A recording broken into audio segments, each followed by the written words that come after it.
in with us for the hour as our panelists discuss how you can increase equity by practicing allyship. So let's introduce our speakers for today.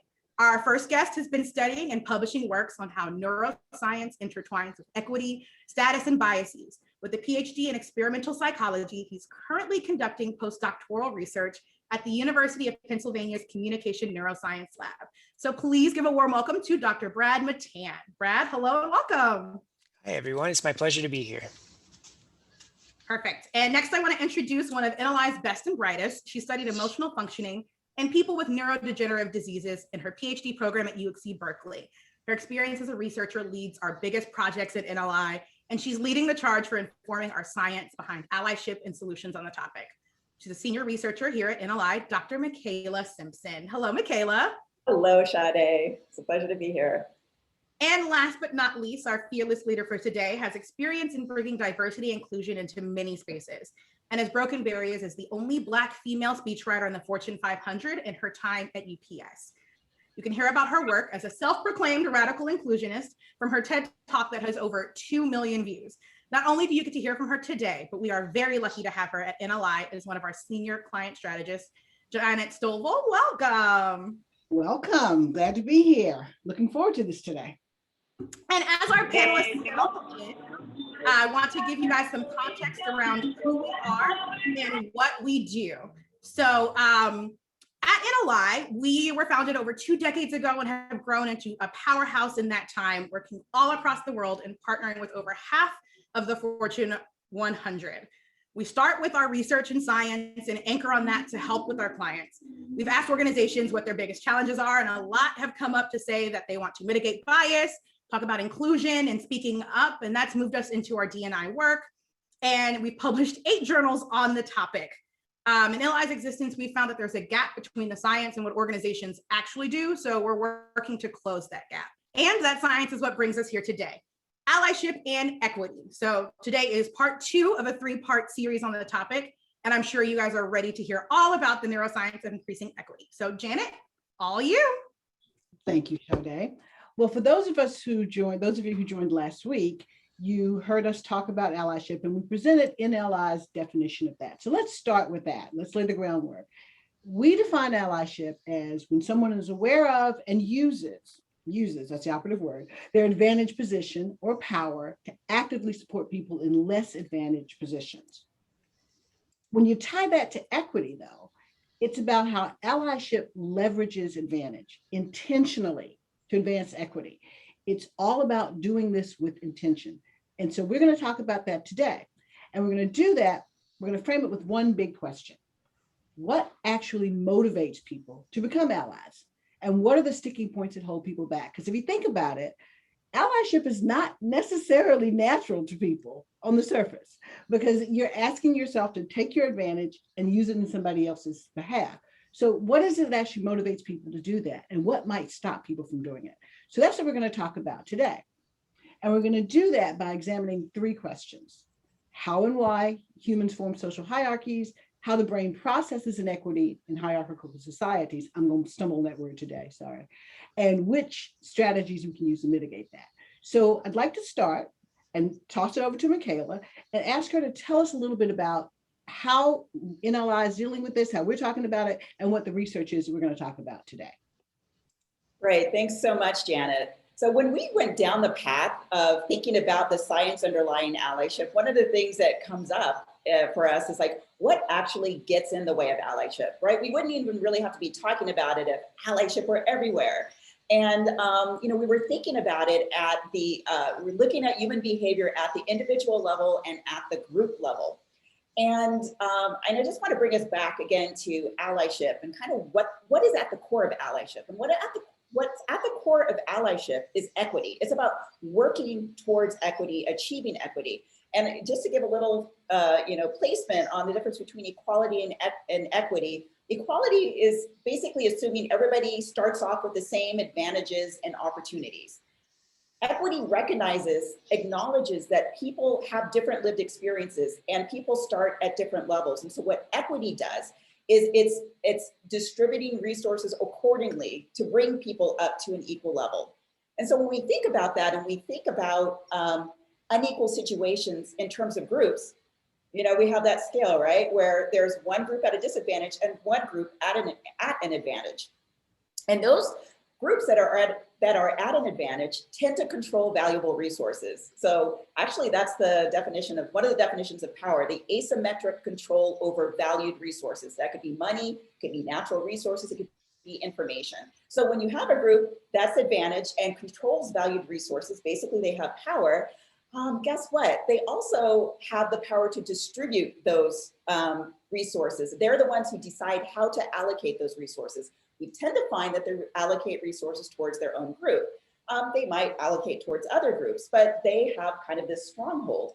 They also create what are called legitimizing myths that will basically justify and perpetuate institutionalized inequalities. And basically, this is getting to what social scientists call social dominance theory. But one of the reasons why you brought Brad in is because another core part of human behavior, and possibly more fundamental, is around social hierarchies. And so I would love to invite Brad to share with us more about social hierarchies and basically how and why do humans form social hierarchies? Great. Thanks so much, Michaela. This is a super important question. And to start off, I want to just cover a few definitions. So first, social hierarchy, which I define as a coherent and generally agreed upon ranking of a group of individuals along one or more dimensions bearing some relevance to that group. Now, this is a lot of jargon, but that is to say that you have a group of people and folks are ranked along some dimension that's important to the group. So if you're in a hunter-gatherer society, it may be hunting, for example, who's the best hunter, who's the second best hunter, so on and so forth. And I mention this because this is part of our evolutionary heritage. It's something that's shared by non-human primates and other life forms within the animal kingdom.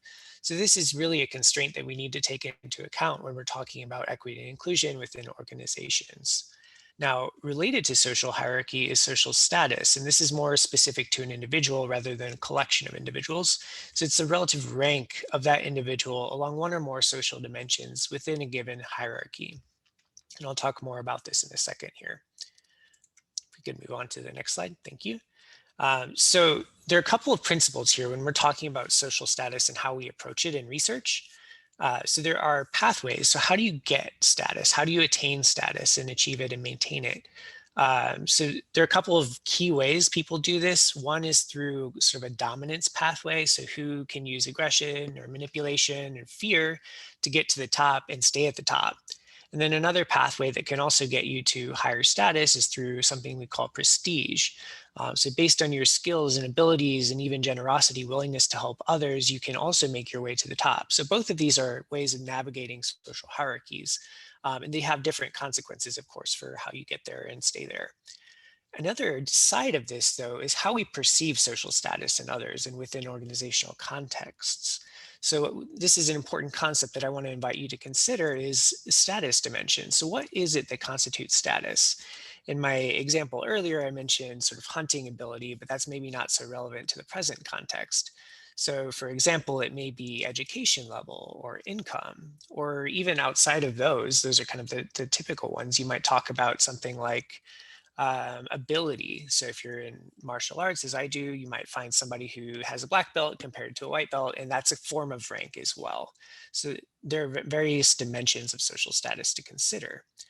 Now, one thing that's important is how do we pick up on social status in others? And this is something too that's very challenging because we tend to do this relatively easily and quickly from minimal cues, even from facial expressions. So people have sort of a more positive emotional expression on their face tend to be inferred to have higher status. We infer status from the way people speak, which is not necessarily a very accurate way of inferring it. We infer it from clothing. That's why the way we dress does matter. And we can also infer it from knowledge that we have about people. So these are all important things to consider when we're evaluating other people, whether it's in job interviews or exchanges with colleagues. Now, related to kind of the dimension of status that we're thinking about, whether it's education, income, or even something like ability, is status levels. So once you're thinking about a dimension in question, how high or low do we rank on that dimension?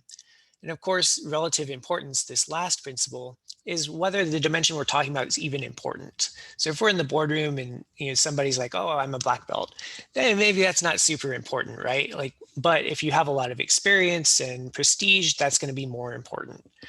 So it's important to consider all of these different dimensions contribute to where we stand in the hierarchy, but some are perhaps more important than others depending on the context. Well, Brett, thank you for that. And you mentioned, you joked and you said that maybe hunting isn't an issue as much in corporate America. I might argue that maybe there's some aspects of that still exist, but you're right. So, so I want to throw this question out, and please, everybody's clearly doing great in the chat. So I want to keep them from doing that. Where do you see some of these issues of social hierarchy and showing up in the workplace? Where have you seen it? And if I need to, I can go back to the slide, but some of these aspects of it, how do you see it? Where does it show up in the workplace, and what do you experience? Okay, Patty said, who gets to sit at the main conference table over the sidelines chairs? That's a good one. Mm-hmm. That's a good one. Promotions, yeah. Okay, perfect. The old boys club. Michaela and Brad, if you can see the, you can see the chat, please. Right, and I was, wondering, as people please write in your comments, I was thinking about the value of the dimensions that you were talking about. Like, what do we have? And I'll put that out there to Brad and to Janet, as well as to our audience. When we have, I just heard, the old boys club, when we have a clash, right, of whether it's either cultures or generations, where in one group, something is of high value, in another one, it's not. How do we reconcile those in a world and cultures that are very, hierarchical, but they might be hierarchical on different levels? Absolutely. Any thoughts? Yeah, that's a great question. My initial reaction to that is sort of, it really does depend on a negotiation of what is considered important in the company or culture. So if people can have explicit conversations about this, and that's where you can play around with that dimension I was talking about, the relative importance. If you can get everyone on board that some things are more important than others, then great, you have sort of the foundation for a more equitable workplace or differentiation of hierarchy. But that does require intentionality and effort. Well, it's interesting you say that, because one of the things when I talk about inclusion, and people always say, well, that's the one thing we can't measure. We can measure diversity, we can't measure inclusion, exclusion. And one of the things that I always say is, yeah, it seems subjective, but part of what you start off when you measure, when you think about doing this work in organizations, is you have to decide what you're solving for. And to your point, Brad, what constitutes as status in one organization is different than what constitutes as status in another organization. So when you start talking about inclusion and measuring and making sure there's equity, you really have to understand what status means in your organization, because that's the only way you can talk about balancing it. Who's got status and who doesn't. Okay. Right, and I'm hearing a lot about norms, right? When we talk about organizations and their cultures, it's like, what kind of norms are they setting? Are setting norms that really create these stratified rankings? I just read somebody saying, like, Elizabeth, even the furniture in the office, the higher up you are, a lot of times the nicer the furniture. And as somebody had mentioned earlier, like where you actually even get to sit in a meeting. So, kind of going back to the science, Brad, like what is, we're in modern times now, we're not necessarily foraging, sometimes people do choose to forage,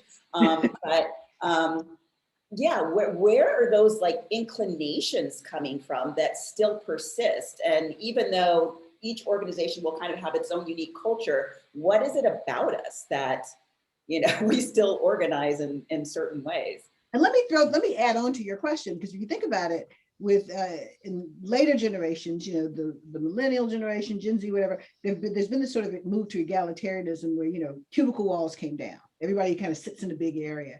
And so there's sort of been that desire to almost offset that. But why is it? So let's, and if you're ready to move ahead, we can talk about that a little bit, because I think the question that we're posing here is, how does the brain actually process this inequity? And so I'd be interested to hear what you think about that. Yeah, that's great. Before I dive into that, I do just want to follow up on one thing. It's this idea of kind of our evolutionary heritage.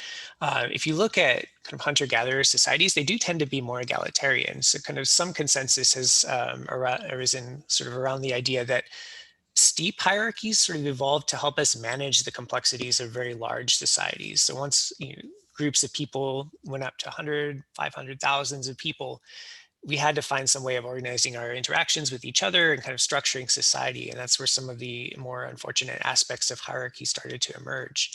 At least that's sort of the thinking on this. Now, our brains, which I want to talk about, I've done some work on impression formation. So how we form impressions of people based on visible traits that convey social status. And I found that the higher the status of the person, we tend to recruit more reward-related regions. And I've also found in studies on implicit bias that higher status people tend to have this more positive association when we're perceiving them. We also know that higher status folks, they get more attention, more speaking time, and people remember them better and what they have to say. So this means that higher status leaders can play an important role in modeling behaviors that are central to allyship. So for example, checking in on employees from racialized groups targeted by violence, as highlighted by some recent media reports. Now, in the case of race, so we know there's relationships between race and social status and people's perceptions. Research suggests that people without much background knowledge or experience as an ally might start to regulate themselves and shut down out of a fear of coming across as racist. So in these cases, we see greater involvement of brain regions that are involved in fear, vigilance, and self-regulation, as well as a tendency in social interactions to ignore race when forming impressions or even just in conversation. Now, at first glance, not focusing on race might seem like a way to avoid being discriminatory, but research suggests that racialized people readily pick up on this hesitance to recognize race and thus feel pressured to adapt their self-expression and avoid further awkwardness. So this really underscores the importance of ensuring that one's work environment is an identity affirming space.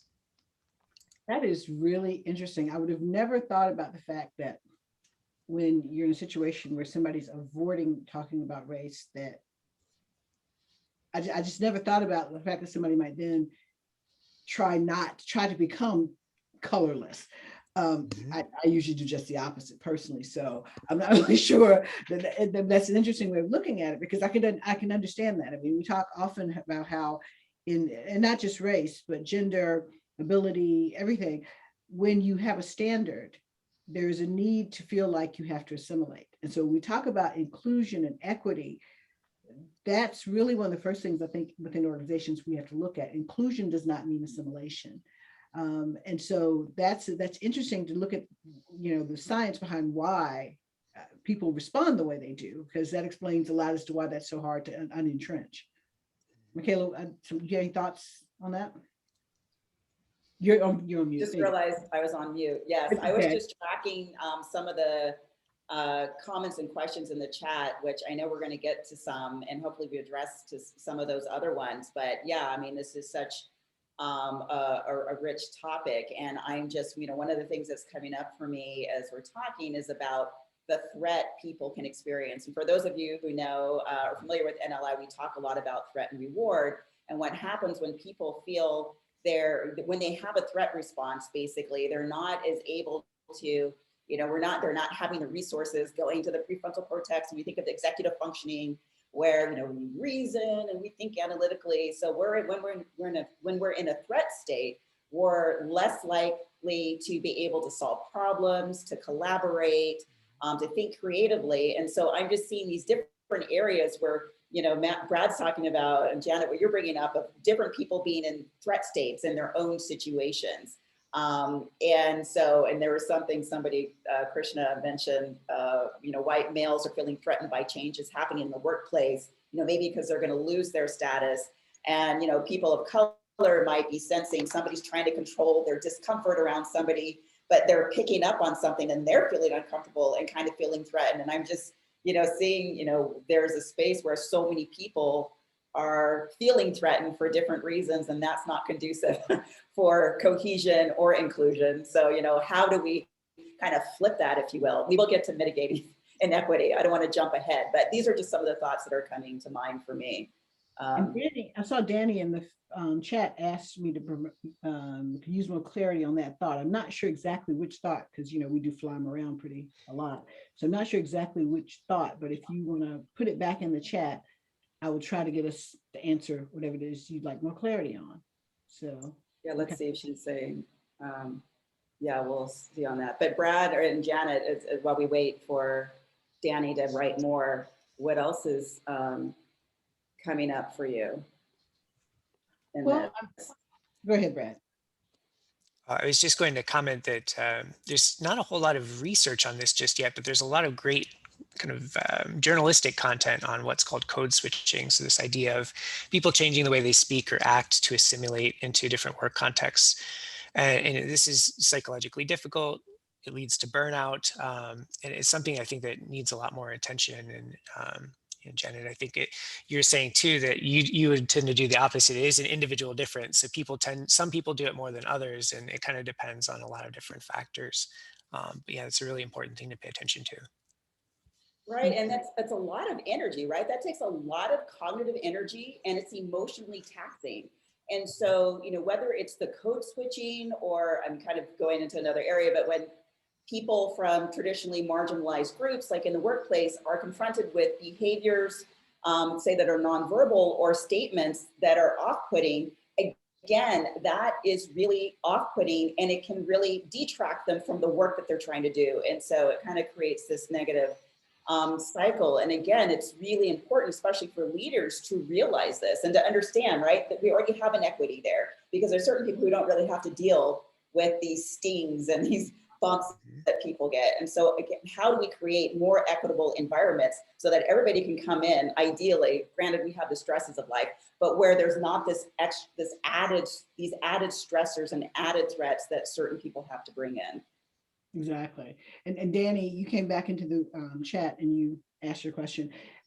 Let me clarify on that. When Brad said, when he talked about the awkwardness of it, so I never thought about the fact that you would be in a situation and it would be obvious to you that people were avoiding having this conversation. The awkwardness would do that, and the response would be to yourself try to conform to that. But if you think about it, that is what code switching is. That's just in sort of the very quick way of doing it. But it just kind of rattled me in the moment to think about that, because me personally, if I sense that, I tend to lean in on it. But that's, of course, because I do this work in this space. So for me, that's a teaching moment. If I feel people are trying to avoid an issue and it's obvious to me, because usually it happens and it's not quite that obvious. So the awkwardness in my experience doesn't kick in so much. But when it's obvious, for me, the solution is to lean in. So that's why it was sort of something to think about. So I guess really most people, a lot of people would just switch and just, go into that, or try to ease. Maybe the thing is you try to ease the awkwardness in the room. And so that's what it kind of, just kind of hit me funny there at the moment, but that's what I meant by that comment. So, and I hope that helped. If not, put it back in there and I'll try to answer it again. But so let's keep this conversation going a little bit. So we now understand what's going on in the brain. What exactly then, outside the brain, internally, externally, within ourselves, within the world around us? Brad, talk to us a little bit about some of the things then that would make it difficult for us to step into being allies. Yeah, certainly. So the first thing that comes to mind for me when I think about this is just how little we know about inequity, just in the kind of lay people's terms. So there's some work done by Michael Norton at the Harvard Business School on just how wildly inaccurate our perceptions of inequality are. Actually, let's make this a little interactive. I'm curious in the chat, if people could tell me, how much do you think the top 40% in the US population owns of the wealth? So if you took all the wealth in the United States and you made it into a pie, what percentage would go to the top 40%? 99, wow. Okay. Seeing lots of very high numbers. So y'all are pretty accurate, actually. The figure is 95%. Now, if you ask people to estimate this, people tend to guess around 79%. What I'm seeing in the chat, people seem to be a little more accurate than average, so congratulations. Now, let's do a different exercise. So if you take that same 40%, in a perfect world, how much of the wealth would you say that they should have?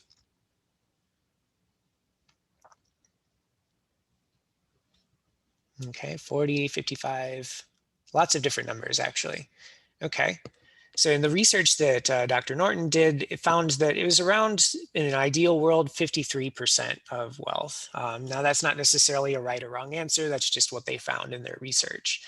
So this suggests in general, people want there to be more equity.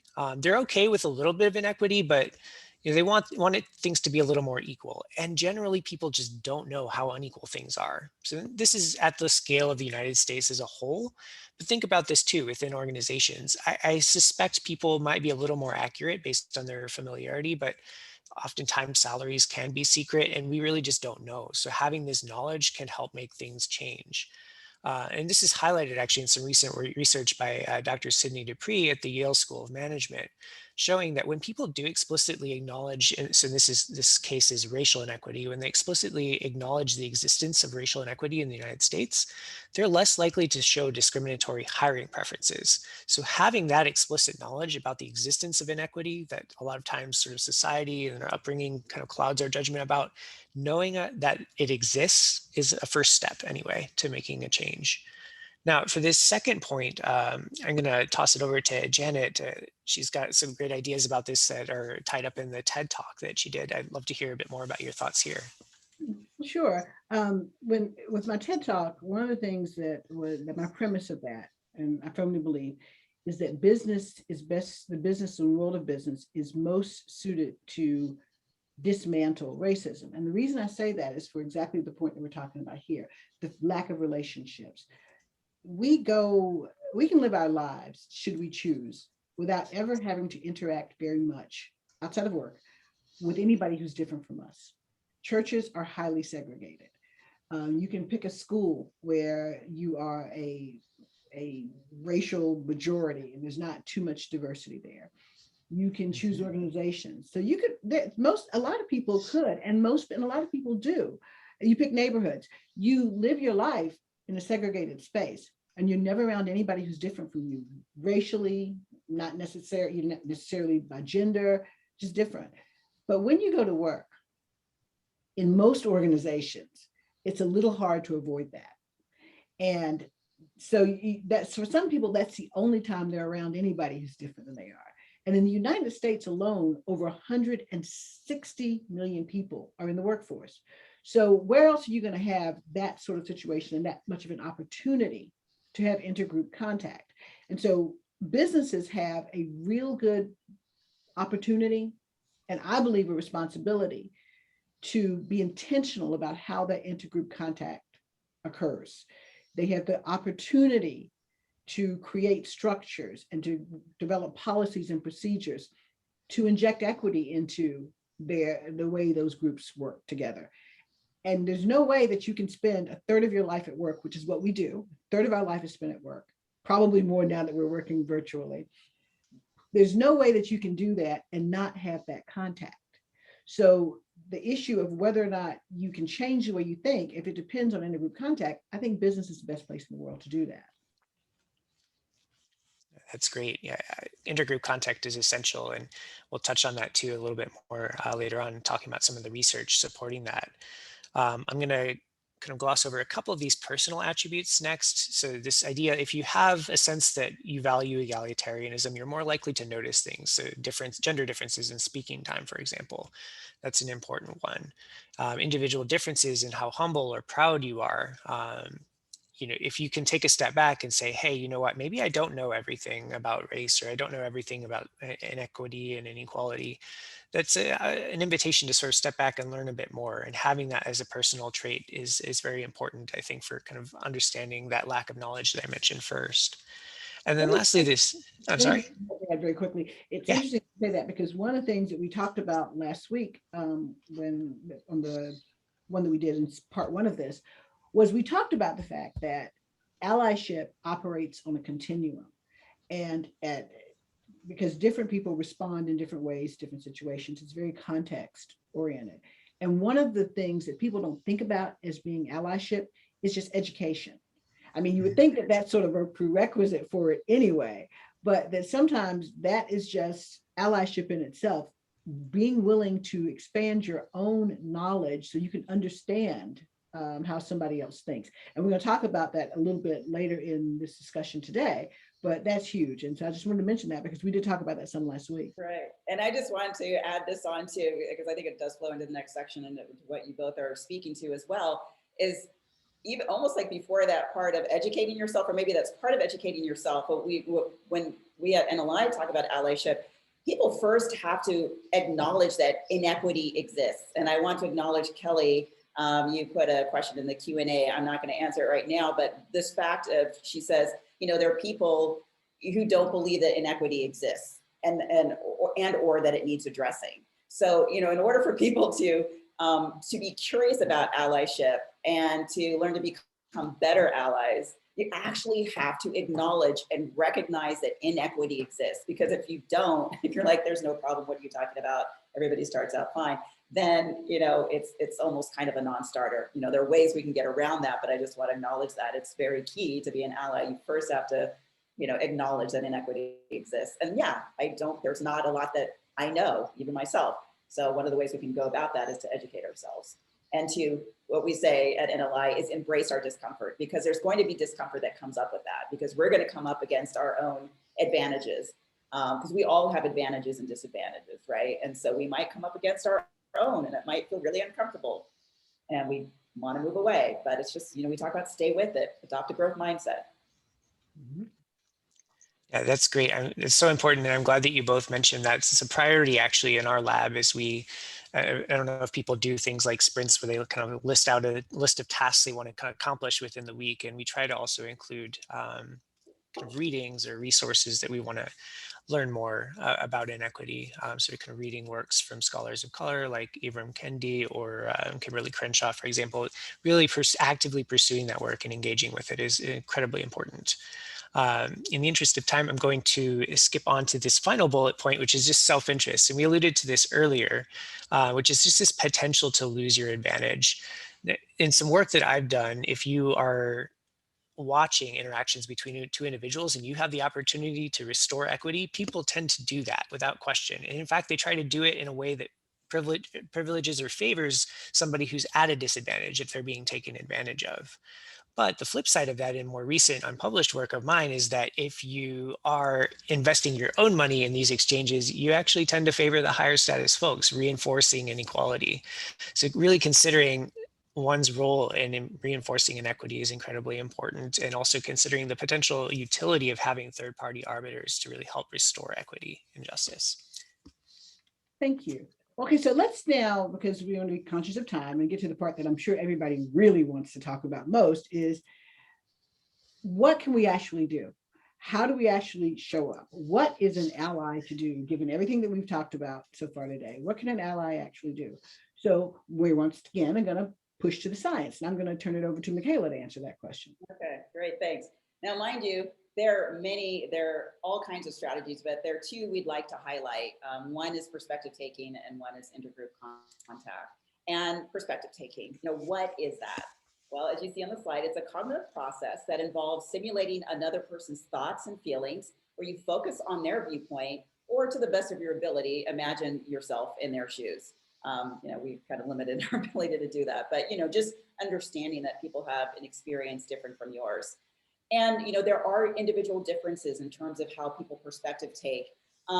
It's a way of looking at things. And so anyone within reason, I study people with neurodegenerative disease, so I always have to qualify that, nearly anyone can learn to perspective take. But we do have to put in the effort.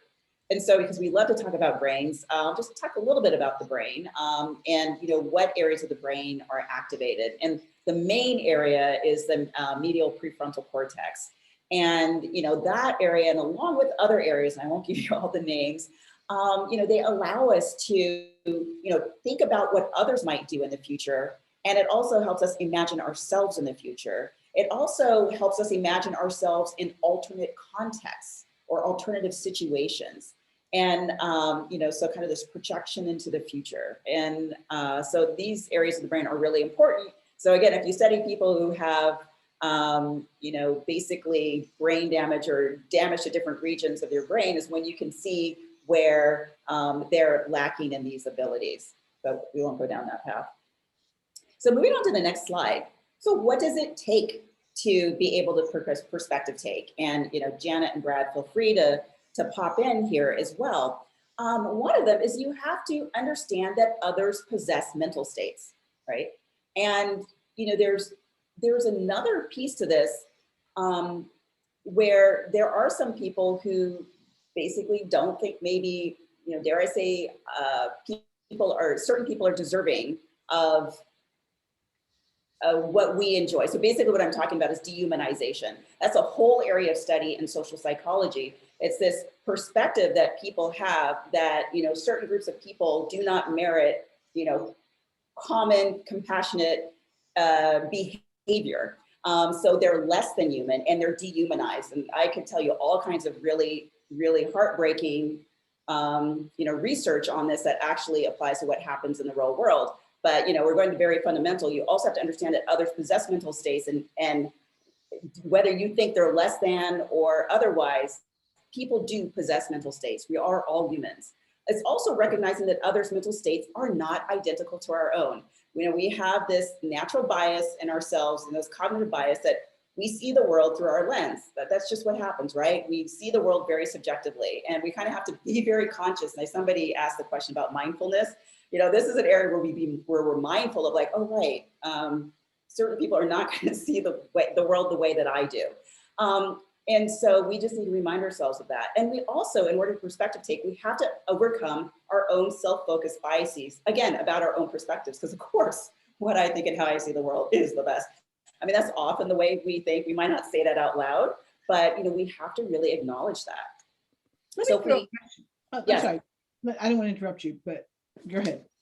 Can I interrupt you? No, go for it. This is the question I'll throw out to both of you. You know, one of the things we talk about in NLI, I've done presentations and we have a couple of exercises that we use where you are perceiving the colors on something and your brain tells you one thing and you really cannot look past it. If somebody told me on a call one day, my brain's broken, I can't figure this out.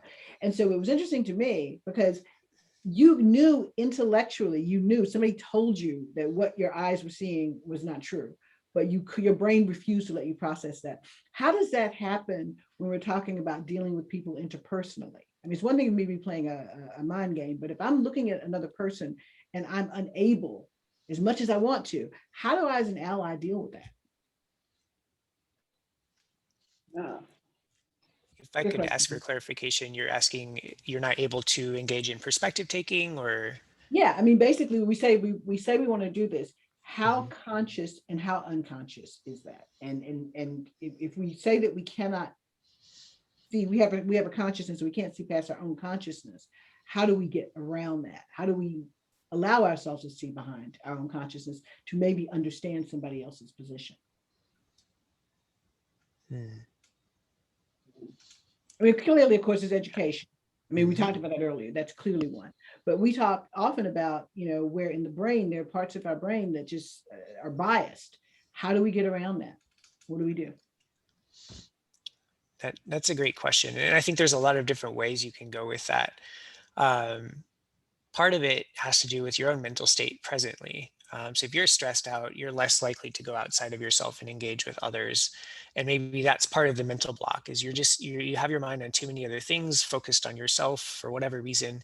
It's very hard to connect with another person. It does require effort, especially if you're not familiar with their background or lived experiences. And sometimes there are just differences in lived experience that one can never fully integrate or incorporate in their own understanding. And so having that humility to accept that, I think, is also important. Now, assuming one is in sort of a not stressed out state, say, for example, they're engaging in mindfulness training, that's a great opportunity then to step back with a clear mind and be like, there's something I'm not getting. And you starting to be curious and asking questions in a respectful fashion, I think can go a long way. But yeah, I'd be curious, Michaela, if you have other thoughts. Yeah, of course, my mind went on a tangent because that's what my mind does. And I was thinking about one of those articles, I believe it's one of your articles that you co-authored, Brad, and it was more about, it's about the conflict. So this, I think, was kind of like on the race-based evaluations where people were trying not to appear racist, but they have these implicit biases, and in the brain itself, that you see activation. I don't know if it's the dorsal and anterior cingulate, if that's where it was, but where there's this conflict, like there's a conflict in the brain of like, I don't want to do this. I know I shouldn't do this, but I feel this way. And it's like this struggle, and you actually see it happening in the brain. And so when we need to engage with our own behavior, it's like, it takes a lot of effort, right? You have to, as somebody had said, is willingness play a role? Yeah. What is our motivation, our willingness? Do we even have that awareness? And it takes so much conscious effort. And if we actually move to the next slide, and Brad, you had brought that up. You talked about, people are kind of stressed and struggling and dealing with things, and it's really hard. It's really hard to perspective take. It's really hard to have empathy for others. Somebody asked about empathy before. It's similar, not exactly the same thing, but they're definitely related. But when our cognitive capacity is taxed, cognitive capacity is basically our ability to take in information, process information at any given point in time. And if we have stressors or distractors, it's really hard for us to focus on, what we might need to be focused on. In the process, we might also be feeling threat in any given situation. Somebody mentioned earlier about, cancel culture and being afraid that, hey, will I say the wrong thing? And then will I be canceled? And that creates, for one, a threat. But threat is also something can be a roadblock to perspective taking, because again, you're in the kind of the self-preservation state, and you're not able to think analytically and reasonably and all of that. And then we have our biases and the assumptions that we have. And this is not to beat ourselves up. And again, one of the things we had analyzed today, although we talk about all these challenges, this is not to berate ourselves and to shame and blame. It's like, okay, this is how we are as humans. Like, there are ways through, there are ways we can transform and work through this, and we can get better. We pick ourselves up again. So I kind of went off, but I definitely would like to take it back to you, Janet, to see. Well, I saw a question in the chat that I think is interesting. Danny asked, given threat reward, it seems to me that reward has to be clear. And we were preparing for this, one of the things we talked about was the issue about how do you know when allyship, what's a reward and what do we respond to? And what is it, which goes back to the big question that we're framing at the end of the day. If it's threat reward, what motivates you to do this? I mean, so can we kind of deviate a little bit and talk about that? I mean, so how do we process what the reward is for allyship? What are some of the ways that we see that as a reward? So which direction? This could be bi-directional. If you talk about two people, there could be somebody being an ally and what they're getting in their process of, like, say, speaking up for, speaking out, not speaking for, but speaking up or speaking out, or extending equitable opportunities. And by doing that, you can really get that, ventral striatum and send these like rewards of like, basically engaging in pro-social behavior, we know triggers reward in people. There's also that aspect of, we talk about, and people say, you also want to make sure that, especially if you're speaking up for somebody or speaking out, that are you doing it in a way that is welcomed by that person, like say a coworker? And if you're on the receiving end, like I've been in situations in the workplace where, I've said something and other people's comments have been acknowledged and mine just falls flat and nothing happens. And then 2 minutes later, somebody else says the exact same thing I said. And I've had a colleague who said, hey, I actually want to, say mention what Michaela said 2 minutes ago, blah, blah, blah. And I agree with that. And I contacted her later. I said, thank you. I don't know whether you realize what you did, but you served as an ally for me. And I felt so seen and heard. So in that end, I received a reward. So anyway, I'd like to pass this on to Brad and any comments you have. Yeah, that's really terrific. And thank you for sharing that story. I think that illustrates an excellent example of allyship and how it can really play out in the real world. Just adding to the discussion about reward, I think that was a great question. You kind of have to think about two different kinds of motivations. And this touches on that neuroimaging research, Michaela, that you mentioned earlier, where we're seeing this conflict in the brain. It depends really what your motivations are. If you are internally motivated to respond without racial prejudice, to act as an ally, doing so is a reward in and of itself. And I think that's kind of what you were alluding to in your example. Alternatively, if your focus is really just on not being canceled, worrying about that, that's kind of a self-focused motivation. It's good. Like, you don't want to respond in a racist fashion, but really, like, you want to try to get to that internal motivation at the end of the day. So having a company culture that really promotes and values this in character development, whether it's self-education, intergroup contact, these sorts of things, can really help to make being an ally a reward in and of itself. That on top of that, though, I do recognize that there is value in things happening from the top down. So if the company puts resources into these sorts of initiatives and self-trainings and that sort of thing, it can make a huge difference. So I think it's both an individual level action that can increase reward as well as institutional effort. Okay, Michaela, I'll give it back to you. I interrupted you. Thank you. How about we move to the next slide and we can talk about, what is perspective? Thank you. Strategies for perspective taking. And we kind of just talked about that. Directly ask for others' perspectives. As an ally, hey, I want to be a better ally. What are ways that I can go about doing that? Or how can I serve as an ally for you without putting all the onus on the person to help them solve, your situation. But, engage with people. And this is just actually generally about talking about perspective taking, get other people's perspectives.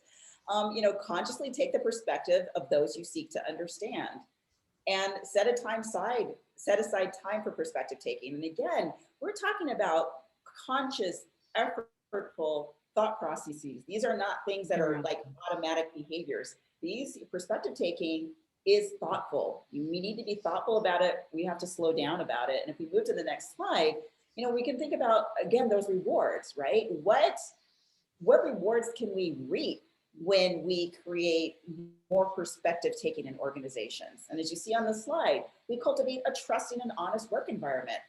Wow, right? Imagine what must that feel like? Some of you work in that already and some of you don't, or maybe some of you have it halfway. But to work in an honest and trusting environment, that actually would create what we call psychological safety for people. Basically, when you're in a psychologically safe environment, you feel you can bring your whole authentic selves to work and that you can contribute, you can speak up without retribution, without punishment, without being shamed.